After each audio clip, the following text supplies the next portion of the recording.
Hello everyone, you are all welcome back to our channel. You are welcome. Good morning, good afternoon, good evening, depending on where you are watching this video from.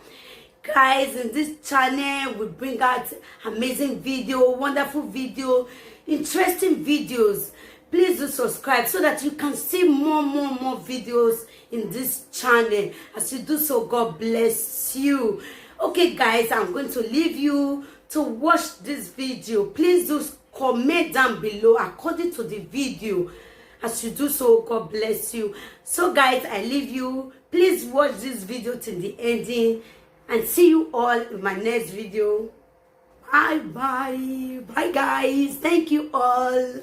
They are good people and God will continue to bless them. Amen. No phone error. I know made a mistake in life. Yes. I have made a mistake in them. Yes. With that, I was feeling bolele. As far as money is able, he or she is able to realize her mistakes, to come back to her senses. She's free and she's free indeed. So, la worry or you man because it's probably so keep on looking forward, believe in your dream. We are supporting you in prayer, physically, spiritually. You know? That's it. And secondly, Mama, when I assignment of my prayer request, in the idea table about 3 weeks ago, even the very well. Please, in your email, also water and salt and water ministry. No, we will anyone carry. Now the world man any humanitarian this America Lotto ball, everyone needs, and the money right now then it was 250 million, and I vow to buy you a mansion that worth 1.5 million euros in anywhere in the world. But right now, the lottery now honor to grow to $457 million. So I want you to still put me on your prayer, Mama, because I already see myself to be the winner. Amen. So shall it be. The other lottery already the real bottle again. Only now they are a mega million. Wow. Only now a 405 million US dollar. Only the king. So I'll still pray for that too. I know there's nothing God cannot do. Over now you are again, and actually super lotto. This super lotto now $18 million already. So I'm still praying for a miracle too. Not by now you are at fantasy 5. Fantasy 5. You're gonna run in a 325 million, 325,000 US dollar, 1,000. Then the last one on our daily Debbie. Daily Debbie nana $89,000. I'm not a greedy man. There's no somebody really me who weigh $457 million now. Or somebody only may have a real. Or somebody $405 million US now may lottery now. You have a case that the money winners is there. No one way there at all. Not by $18 million. Or somebody may have a real. So another you have a program now. All the members of God of the Ire, Wayala, Wayavio Kupe, to Allah, Wayama no say. You believe they can only say Momiobo, or they say Uyabo, Kakabo, Egua, or Baloyi, who are so. He also Yabo. He said, one winner, when my young winner, one man everywhere. Ima yaga gwego ima yaga celebrate kukugbe o eje na igo ni toga lawo bo ni Jesu we wa enu versata what I we uga win e o we me 1 point something why at here buy. Yes, ina win a lottery now. A lottery ni tana na $457 million. Not by $405 million. Not by $18 million. Anyone who will have money, you're in winner. I'm promising you, between my God, between myself, between all the members of Word and Southern Ministry, between all over the world, because I can believe right now, all over the world, our members worldwide, they are listening to us. anyone in winning, I'm promising to buy you $1.5 million hero mansions in anywhere in the world. Any state, Ogono America, one in the Ogono Italy, Ogono France, Ogono Paris, I promise you, and I will never betray my trust. Okay. And I will never betray myself. Okay. So please, I need everybody's prayers because the belief. When we see my family. Osawo bone, we need Jesus. Osawo bone, we tenika, osawo bone. Osawo bone. Okbenu kesu se, okbenu me kesu se, gana maya enjoy. Osawo bone, we need Jesus. God. Amen. Baba, you good luck. He said, Baba. It's okay. Well, mommy, if you just hear America, you go just the happy. America people favor me. What's an inagogo? Yeah, the America favor me. Hey, me I want America. Where is your body me America? What will you have a live video? Where is your body me America? What's an egbena movie ana evi America? Where in the America umia? Where in the America unime? Why fe ne egbe movie robots yeme? Why jealous? Kiwi Italy, we Germany, we France, we London, all over the world. No really tie me take be me very. Egbe very. Cause I kero ni na mi jobo.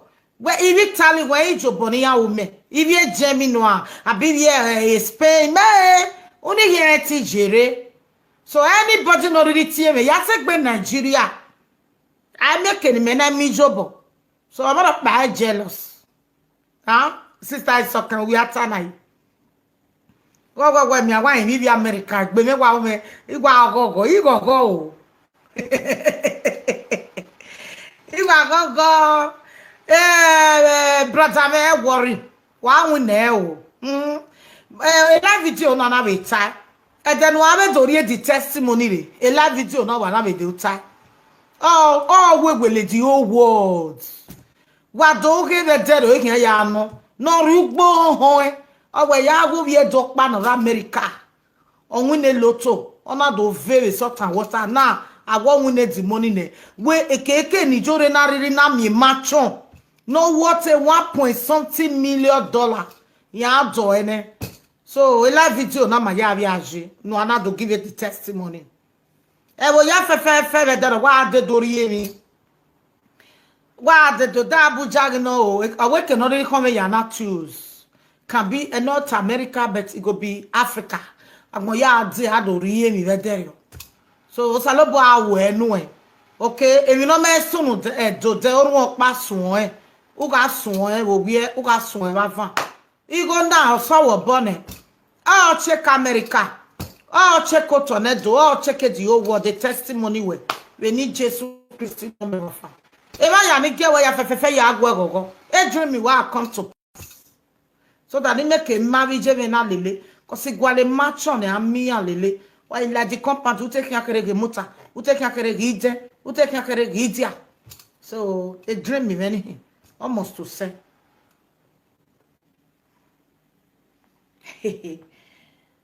I will not. Mommy, good. My marriage was a successful one. I want to thank God for everything. Your marriage is very nice. Wow. The marriage, Moseo. Mommy, money never enter house. Now so that they promise. No. Again, the partner when you go at a papier. 5,000 euro a par year la diamana. I think on a power la diamana 50,000 on winning 6,000. On a 1,000 me. On a 5,000 a prayer house. Oma una vosalo boami 2 months to pay. Oma na pay you go no be vanish. Don't play with God, eh? Well, no, not pay vow when I'm married by me and vow. I'm we know what the lads and the time the whole world. So at time we go well, very meje. If vow we Baba bless him, eh? We God bless him, eh? Ya told you because any me vow ni. Una ye fe me efenefo efeno efame. Ore eri abi ari no bi ogwe. Emi na vosa e awu. Don't ever promise God and fake God. Because I beg fear cake, but one of my they don't bless you. Ah, we no worry. Sister me, we worry. One edenedero. Why we remember me? We mommy jure. It's a good time. It's a good here. The money re. All you all we know very 1.something million. Oh yeah, they match on me. So that abe mani mami wina ido vi wa mi wina. Ni rewe bo ni mami wina wa adie do wa do awuna lele me. Do wa adie wo we me bo no ehin. Wa do awuna lele me. They no we gate man no e gate man. Okay, gate man you na pay what 10,000. So gate man me class. They bodyguards you know no rewe bo na me wina. Wa adie brother I dey ne match on me. Do awe bodyguard lele me wa be do ga kitchen no we do ale ba buko ni no be akpi moto we do akpi moto inwina una are Nigeria bona receive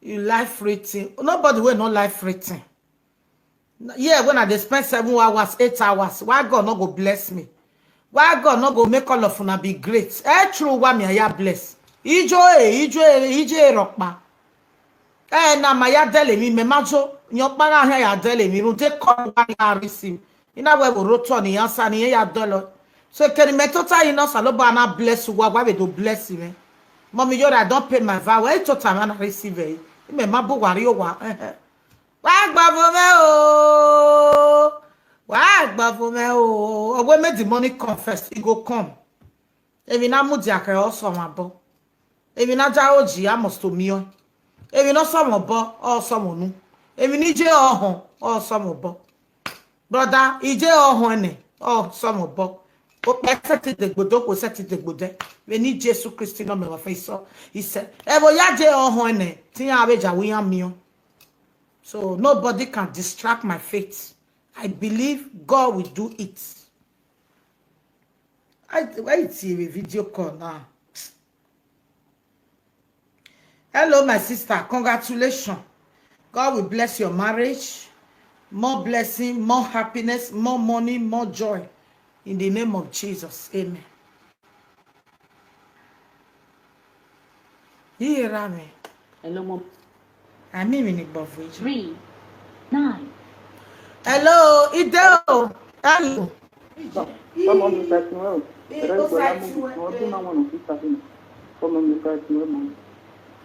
Come on. Okay. Come on, even if they say testimony, now we say give me there, now we need one that send you now we need to be from ni ave danga ya wino ni eba ni eva ni kina we forgive eva. Come on.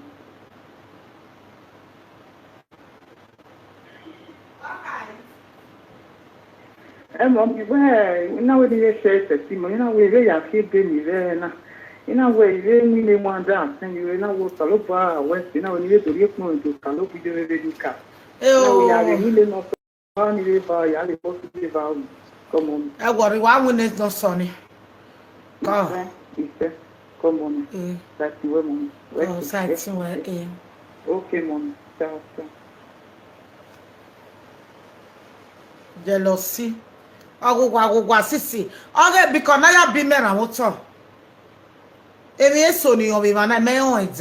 like to celebrate with people. How we celebrate.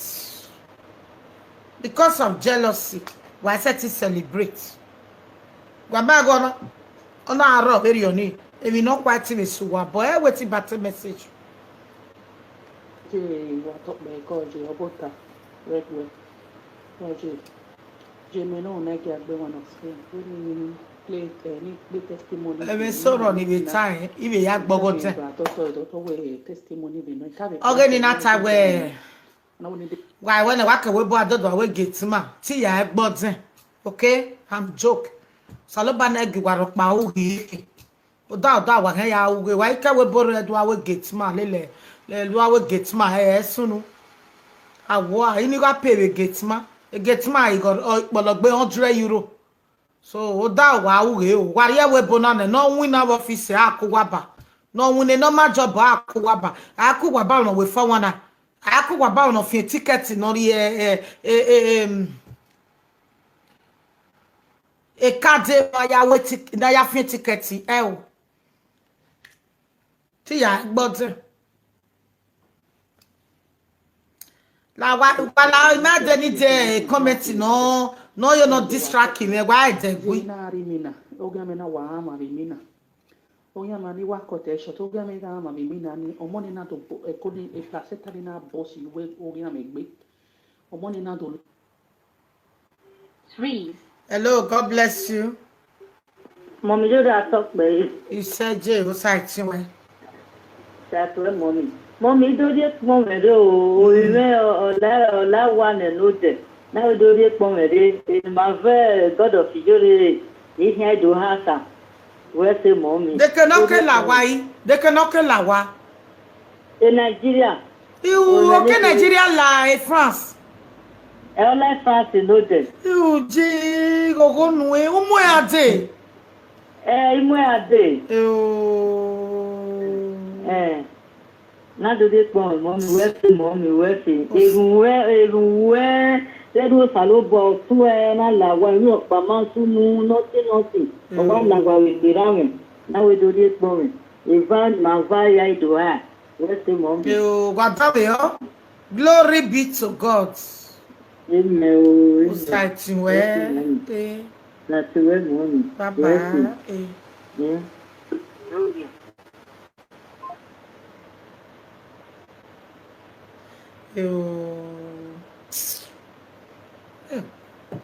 O je vege na e visa wa clear ne. Deni defan la. Iji. Emine na rule ari ina we rule the hospital but ma no dia ke wa no we ni so ni na ga we ma me we e ko ga me wa boss. Emine na rule the hospital me this hospital me papa ro ba doctor mo me lo ni. Owo mo na we ta wa operate me ma go mo ni we be so mo na ma take ba me 9 months be ko ga me. We we when na wa me we premature you know. But it turns up a video now. Eh? So I bet But it turns up pigeon. What's here when I turns up pigeon? Mama do no ka boss to me na de go stitch. O to ko na go with the operation na de go stitch. We na work phone. But it turns up pigeon ne ya stew. Really ko ya balo na me kede ya de. Ya wari ya e touches.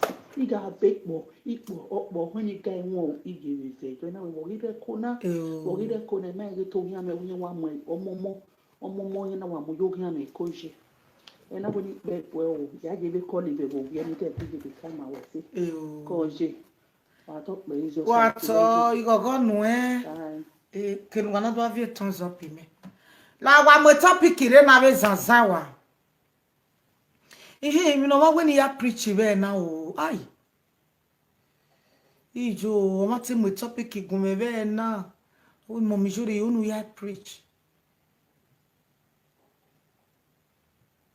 ai a ring o mare with okpia why value with marriage.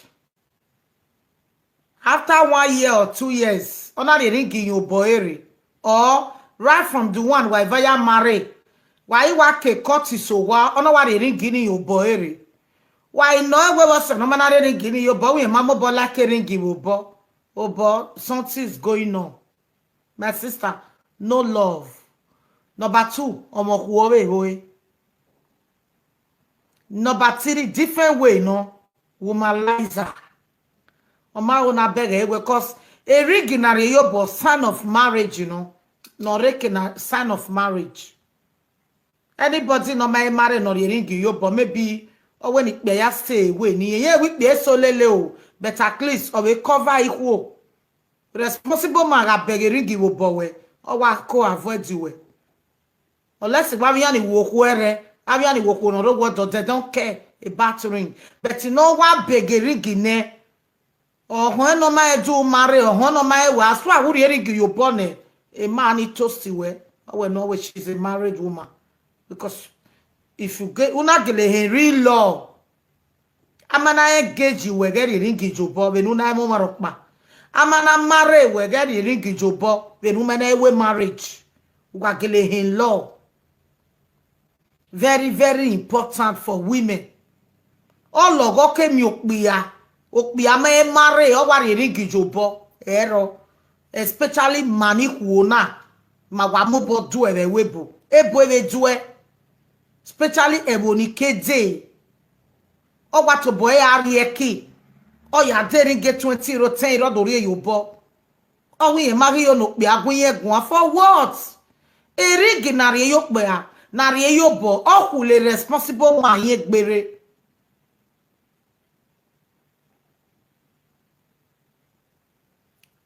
Le responsible man ye gbere matata ma we na so oda for we mana iri go yobo we o matie wo han emi o ga agwa lo ngwa na we court marriage they no wo o mana give iri give yobo oda for we man no we go kan we ri we go we go ma be ke enu we o ho fie ri gifo a ye maka be ga ni ya ke enu we so we ri oji aga marry erigi oboya the only thing na yari erigi yobo maybe uga e mechanic inwina nu nwina inwine maton do sanyo this thing na ya fian obo o si even si nwina na have time we ari erigi yobo wo kan we be in the law or in the reason why no man erigi yobo oga maybe we inwina nu nwina ma affect erigi wo se no na erigi when you born we me wan no marry no yari erigi you wake up do there o our here you but for better for worse. Eringi waroma but 24 hours. Wa ari win ari ehi. Ahi asop mo wa ari ejo o. Wa ya ye. Wa ya yore. Wa ya joe. Even wa bi ari Nigeria rowo bo. Wa bi ake Nigeria do obi rowo bo. Ari eringi yo bore. Eba so be ro. Iya wa o kan e te wa gwikere epa uwa wieri giyan wo bore a weri o ami odo wa mo pa na me misunderstand o ma karingi si ringi why o bi ayi ke wi yeri giyan bore o we wa separate ne wa sign na be court uke dori ringi we nu dori yoto there wa wa me divorce uri ringi yo bore is not good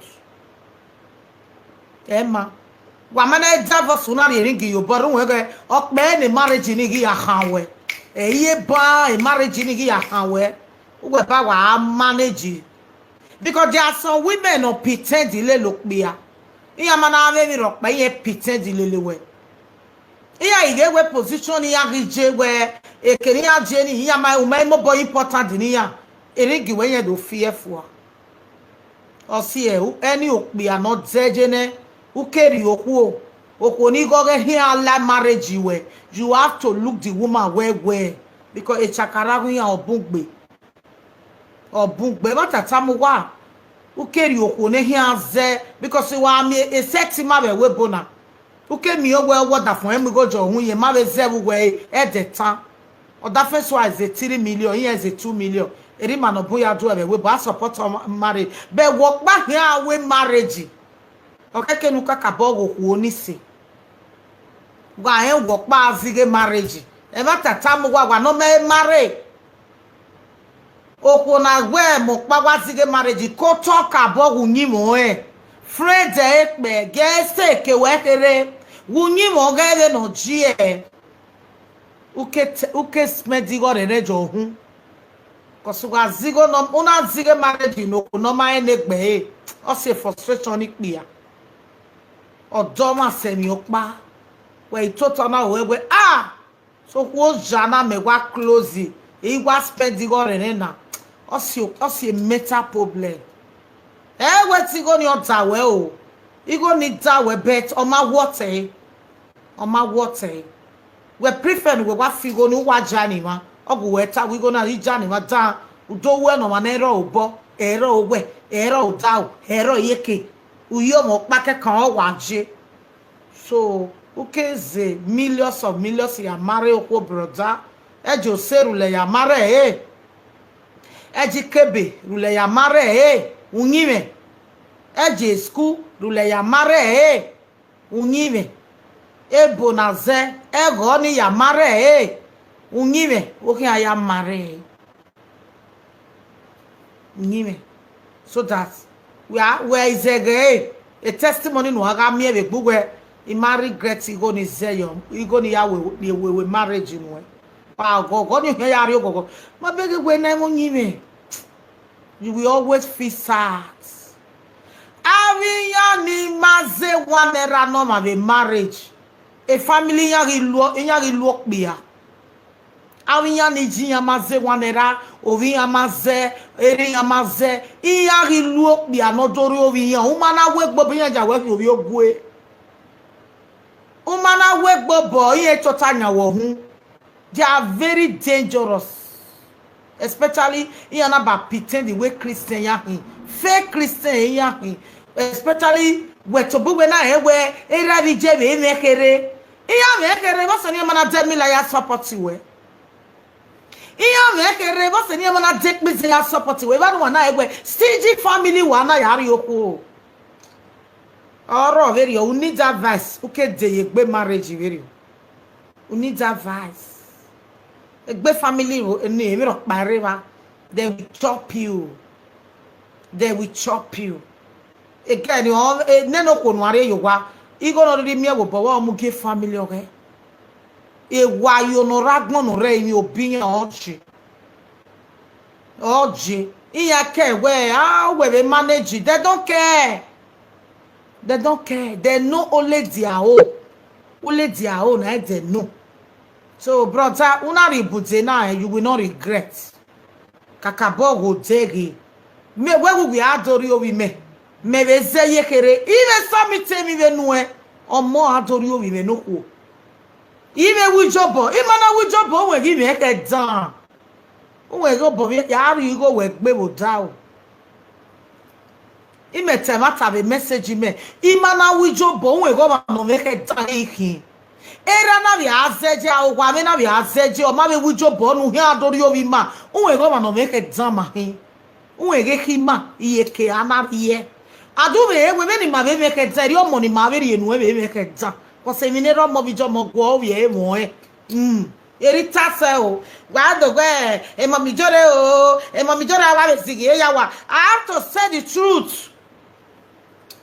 Even era bi je gwo le lo money bu e di ohun me era mo bi jo mo na me keda when what I don't worry I will support you so then iya akaya support then iya je igai ya support a poor person or we what poor a rapake kan we ya support o wona mi ona mi emunu e obi me ogi ibe jogi na emunu wa nwe ri me we no bose is enough wa ibe ya gwale go ya de makeke no wa dori obi me gbe ma be mi paja nu ire ya we be o mana mi ni ti be gbegbe ri kaka bogo tori oweji ya aja we fi obi ogwe egbe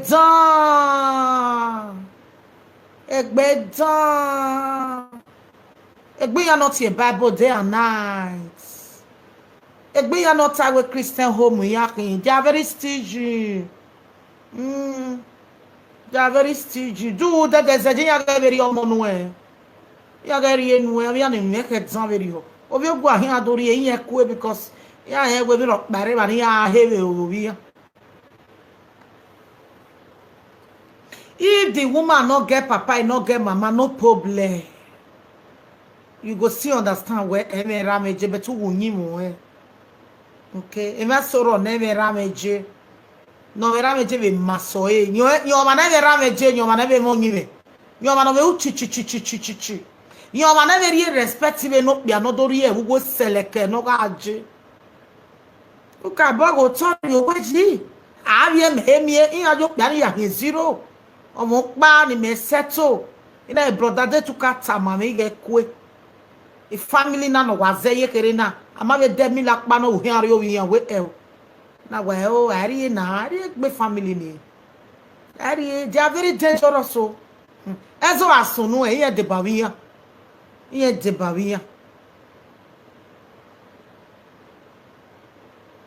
ezo asunu e de bawiya many time na ya ruwe ni ya ni bunu we so amaka ke no wa me heta o se ni na lucky ko ni rewebo ugu ari ivia vije ni rewebo wa ge mi na mama awu na e so wa ke webo the ticket owo mi mi ahon mo do o se wa mo musician yo mo musician ni no amo vi no da fo vi e wo vi aya gbe re tere abi odun ere webo a itoria we are so wo mi no ko hin amare imoko begia ne idemi levane iwe ne mi ne e shebi na odo dress marriage mo mo ene eri okeke na oje but abi ya ni me ke dan ye wa na eri ye lao none of you no be me ke dan o be ya ta me regwe daddy mommy don't have money oh my husband have money for what your husband money not be your money ta go no da fun ga opia no pia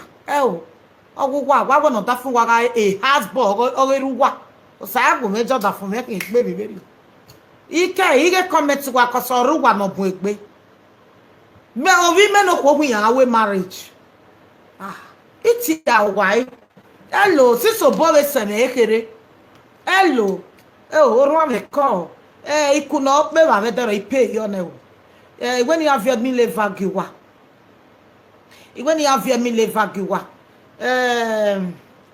na no dress hall ipe yo ne o so we be ko be manager no okay di be me idogi abi ehin alu won me give etero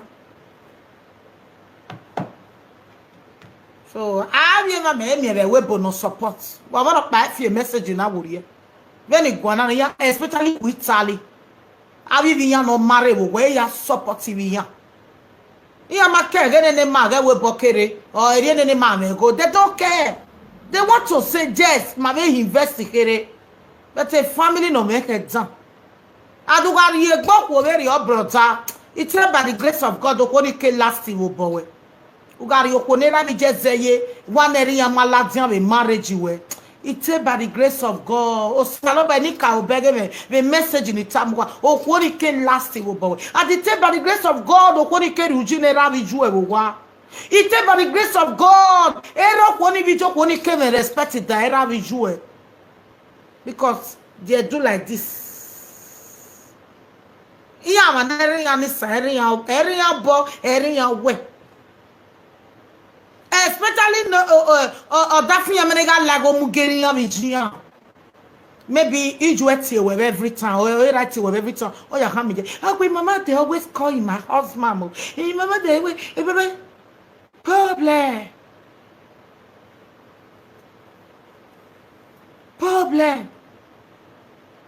You understand? Problem, my people. It must settle a case. Moemi ya no sunu. Even a yare marriage, ya marriage. Some people go say, "Woman, marry, ne? Mema can marry. Mema marry. I never married 11 years ago. I don't marry. So I know about marriage. He married when I'm married. So you can't tell me about marriage. He ain't marriage. He don't want to be marriage. Where me dog go 10 years but then equal na la we be. Because yet it please one it displease me. Get my point? So when you para no ata ma me relationship ni ma e ka marry ne era me wa mo eyo ko gbera me ka arriba.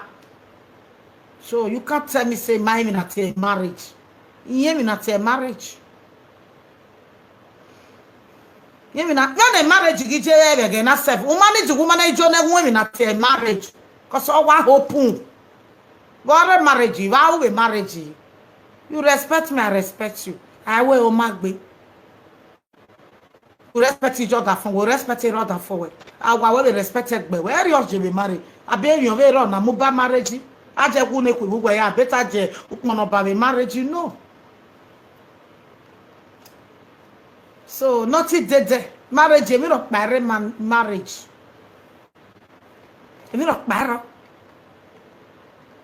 If I not stay 20 years in a marriage, you don't understand the marriage. Not be by staying long in marriage. Oh, I am even at a marriage. If I not stay long, no mind the meaning of marriage. Wari again it be so yala the baba no I mean no time I was 10 years old biology. So only even at your marriage no not go balo with 10 years. Gary again it was so baba na. In la always since 15 years.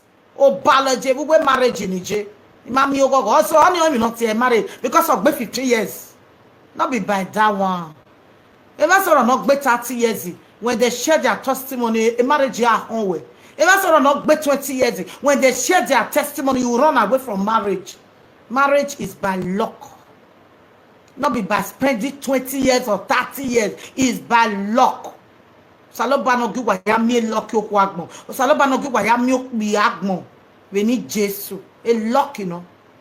Not be by spending, hey, I'm 20 years in marriage. You are in 20 years in marriage. Look at the way you are talking to your husband. You are in 25 years in marriage. Look at the way you are treating your children. Is that how to marry? Not marry one that 1 year. Go and see. Because if you not go with Bobo, only Loma said, be no wine. That's what I go with Bobo. Where never go. You got that for work one. After 15 years in marriage, when we are, wala. What are you telling me? Not be by 30 years. Spending 30 years or spending no. Not be by that one. Because people always pretend in marriage. All the name of where Imani Mosan get baby. Imani never say me give me. Imani only had to work with move. Many people are when they sell a carrier. If you don't know, make una know. Not be by that one. Say I don't spend 20 years. I don't spend 20 years. The guy went up that for well out of no get no. Don't tell me Niger look more. Don't tell me no be anywhere. At attacking again, you mean here where me go when I'm here. Will be career here. Just because you were a Christian, you man, when you be or DV, all those kind of things. Go make your journey and it man every marriage, but no dog story go like. Not be by spending 100 years in marriage, okay? 20 years in marriage. Well, wait 22 years in marriage. You was here, me not that for a saver. I will come on this say. Only say, when you were here, when I go, I beg you, I will your law, they will not log away. 21 years in marriage, give me no time of that phone. One time I will go, I beg you, or wait, they will not log away. No, we, Mama, I will go with one, no, wait, they will not log away. The money might set it one, or wait, they will not log away. What time when we bury you, so anyway, married 21 years in marriage. Because what's here, a respect a war, so if you not go over, have a young mother, this story, disgrace, a one name, no clear. They come up and respect a war. When no what time anywhere will come in, Gumia bury a kewe. I will nine egg we. I walk back. It's all there. Oh, walk back. Oh, wow, you are you are not that way. Gumeva begging you, no one you were because a respecting or the ene. But I didn't respect any canon. No, they will know what I did. 21 years in marriage.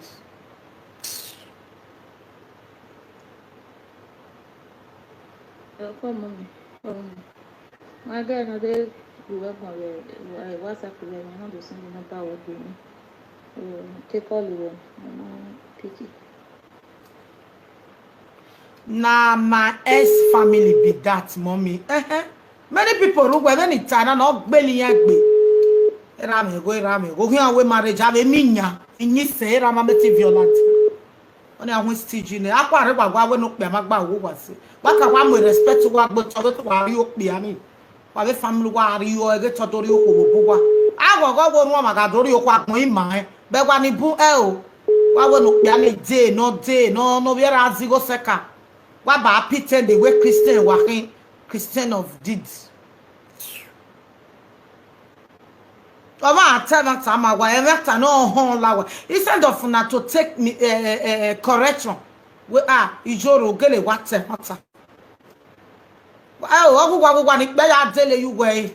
Oh, man, you are not so. After how many years we marriage, have a separate. No, marriage is for better, for worse. Okay, my go there. Why my no loud of a lie with it. Mama go there. Mama go there. I will marry a fine woman. I will marry a fine man. I will marry this. I want to boy out there.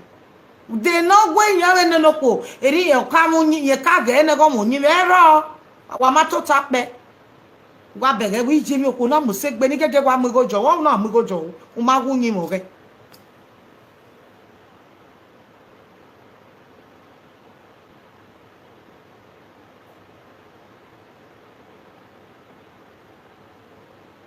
Wa calling. Iru phone e wa miss call. Mami were atokpe. Ye we me the gwalo ubia from London but in mukba you every woman lad be here to see blue see lad message. Oko ugwalo kpia. Si mana gwalo kpia.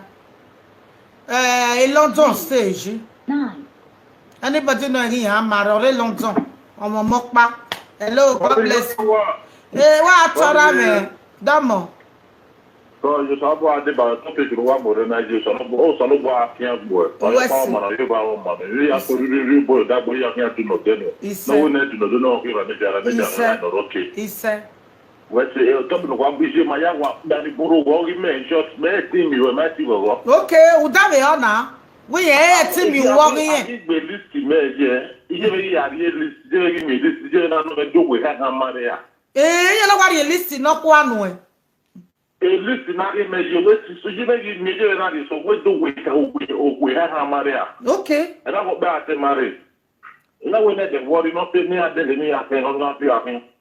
Yeah, people go I'm traditional marriage you were ready to me. I will borrow your traditional marriage this time. You know be gmororo ba enwe. I mean magma. He doesn't me after they said that at the end. In short, it's most I know about it. Yeah, we don't do no more. You go start marriage in. It's not why when you have been a man, you are the better. It's years, but I'm mommy, so that my baby ya Lenny. Or you go to say 5 million or say 5 million. Matter because marijuana, we are in Nigeria, so in Germany, you know, we know our we want to go on a prison or going night. There is one kind of cable. So you go to the judge, I go to the American Osaga, you but I'm young, or so I am a I wouldn't want more work to the or in my but a woman like you wearing a year well. After the marriage, you know, you know why. Is that we were married, you might better 2 months. I'm not going 2 months. The marriage might better 2 months. What's here? Is the man who could ready, I'm only a boy, but yet even I'm from first to the first, no one when I will after message one that I go for big. What are you? E.g. And I'm preaching in my preaching, Baba Nana. Very stingy people. Popular, but we have a bad argument. Oh, mommy, now when I give you only mommy name rock back. Oh, mommy, because I want to tell you, it be a delegate. So that then have a family, here make another wake up, you go and over Hanata, and what a geleno. Yeah, easy to you. It's January 19 when I did that distress. Now, with January, yeah, not so now. Oh, Saloboa. It's always January. E.g. So, Nano, Mutane, and Nigeria, Gaja, be a webo. Hey, Grandma, my brother, then I will. Who was here when marriage is sitting here, Okabio Mokbano, or Kevedo, Bio Mokbano. We are never for our Mugu. Oh, we are more mega quam of your Mugu. Oh, Mugu. Issue. No one will come of a gue. You got me up, but I never money really to go. Good, I know. Muziane brotage guige, we me like a babota. 1 minute.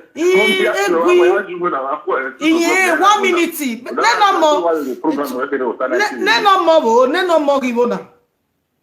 It's just a web on January, making of your mother. I make an imagine the year, I didn't have to because to go and do our son. Okay, while I was my name, my mabutas, and I'm money, and never make him pay. que no le haría el bullet para todo, sale que ni emmanuella, que no emmanuella, más flexible, de de ahí. Que ni moji, me negra, agbina. But where you are, where money or where? Why you are, brother? 2 hour test. Ma? 2 hour test here. Why you are, one money or where? Mommy, you have to work with it, you have to work with the story, my way. You have to work with mommy. You have to volume and that's all. You have to work with one, you have to work on us all.